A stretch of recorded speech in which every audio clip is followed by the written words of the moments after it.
చిత్తూరు జిల్లా వీకోట మండలం గాంధారమాకులపల్లి గ్రామంలో మహిళల ఆవేదన కలిచివేసింది.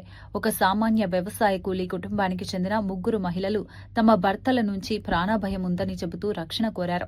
10 సంవత్సరాల క్రితం ఒకే గ్రామానికి చెందిన వ్యక్తులతో వీరి వివాహాలు జరిగాయి.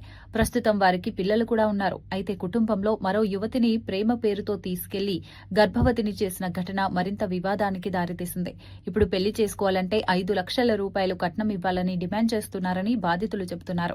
అట్లని మా ఇంటి ఆయన దగ్గర కూడా చాలా రామన్నము అలిగొస్తే పుట్టింట్లో గొడవ చేస్తాడు, మా వాళ్ళనే కొడతాడు, మా తమ్ముళ్ళకి వస్తాడు, మా అన్నదమ్ముల్ని మా తండ్రిని అంతా కొట్టి గొడవ చేసి పని భయపెట్టిస్తాడు.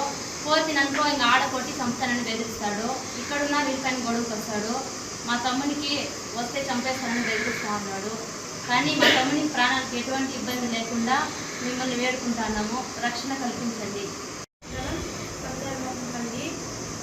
పెళ్ళైన 7 ఏళ్ళు అవుతుంది. పెళ్ళి 7 ఏళ్ళ తర్వాత నాకు ఒకే టార్చర్ చేస్తాంటే కఠినంగా తీసుకురా, నా తమ్ముని పెళ్ళైనా చేసుకుంటా, నీకు నీ చెల్లెలు నేను చెప్తా అంటే నేను ఉండుకొని నా చెల్లెలు మీ ఇంటికి రానిచ్చేయలేదు.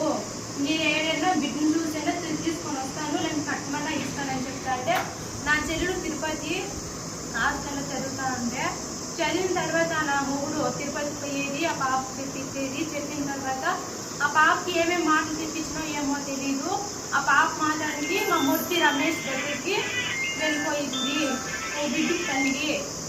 ఇప్పుడేమంటే ఆ పాపకి బొట్టు కూడా కట్టలేదు. 5 లక్షలు తీసుకొని వస్తే మెల్ల బొట్టు కడతాము, లేకపోతే కట్టేయలేదు అని కట్నంతో వేధిస్తూ ఉన్నారు.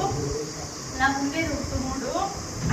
ఏమన్నా కానీ మీ ఇంటికి కట్నం తీసుకొని వస్తే మీ పొరుగు మర్యాద నిలబెడతాను, లేకపోతే మీ ఇంటికి వచ్చి మీ పొరుగు మర్యాద నిన్ను తీసి నలుగురితో అవమానం చేస్తాను అని భయపెడతారు.